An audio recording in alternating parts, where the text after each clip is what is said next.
Excuse me Mita, আমি আপনার কি ক্ষতি করেছি? কোন পাকা দানে মই দিয়েছি যে আপনি আমার এত বড় ক্ষতি করলেন?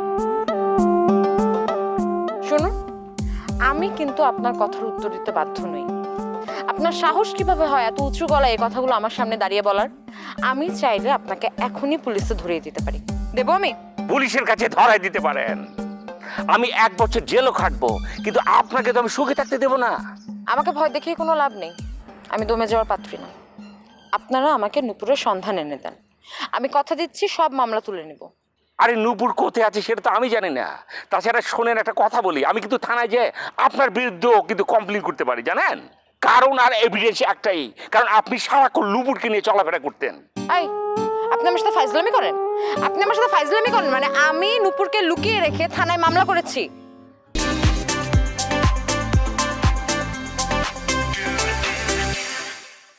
আমার সম্পর্কে আপনার বিন্দু মাত্র ধারণা আছে? এই যে লেডি, একটা কথা স্পষ্ট আপনাকে বলে দেই, আপনার কি ধারণা আছে এলাকার লোকজন আপনাকে কি বলে জানে? রাক্ষসী বলে জানে। কারণ এই এলাকায় পাড়া দিয়ে আপনি সম্মানী মানুষজনকে অসম্মান করেছেন। আপনারা কেউ সম্মানী মানুষজন? আমার তো মনে হয় না। আপনাদের তো সম্মান দেওয়ার প্রশ্নই আসে না। আপনারা হচ্ছেন এক একটা সমাজের আগাছা, যাদেরকে উপড়ে ফেলে দিতে হয়। এই, আপনি আমাকে হত্যার ভয় দেখাচ্ছেন, আমরা আগাছা কাইটে ফালানোর হুমকি দিচ্ছেন, মানে খুন করে ফালাবেন আপনি। জানেন এক্ষুনি যে আমি থানায় যে আপনার নামে জিডি করব, খুনের জিডি। আপনি আমাকে হত্যা করতে চাইছেন। ক্ষমতা থাকলে যা ইচ্ছা তাই করেন। এখন যাবেন নাকি আমি পুলিশ ডাকবো? আপনি দয়া করে আমার বিরুদ্ধে মামলাটা যেটা করেছেন এটা উঠাইলেন না। আপনি ভালো করে খুঁজলিয়ে দেখেন। দেখুন, আমি কিন্তু মনে করেন যে লুপুর সম্পর্কে কিচ্ছু জানি না। ভালো করে একটু খুঁজলিয়ে দেখেন, রাজার সঙ্গে সে ঢাকায় চলে গেছে নাকি? প্রশ্নই আসে না। রাজা অনেকদিন আগে ঢাকায় গেছে। রাজা ঢাকায় যাওয়ার পরেও নূপুর আমার সাথে ছিল। আপনার সাথে থাকলে তো আমরা আপনার বিরুদ্ধে মামলা করতে পারি। নূপুরের রাজার সাথে সম্পর্ক ছিল, এই জন্য আপনি তাকে সরাই দিয়েছেন। আপনি আমার সাথে ফাইজলামি করতেছেন? আপনি এখানে কি আসছেন উল্টাপাল্টা কথা বলার জন্য আমার সাথে?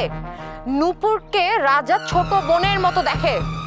আমি যদি জেলে যাই, জেলে যাওয়ার আগে আপনার বড় একটা ক্ষতি করে তারপরে আমি যাব, কথাটা মনে রাখবেন। তাই না? আপনি দাঁড়ান, এক চুলো নড়বেন না, আমি জাস্ট একটা ফোন করব।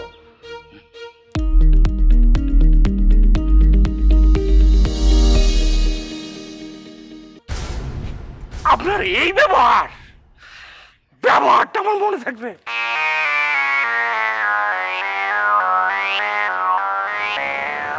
এইরকম একটা ফাউল মানুষ আমি তো জীবনেও দেখিনি।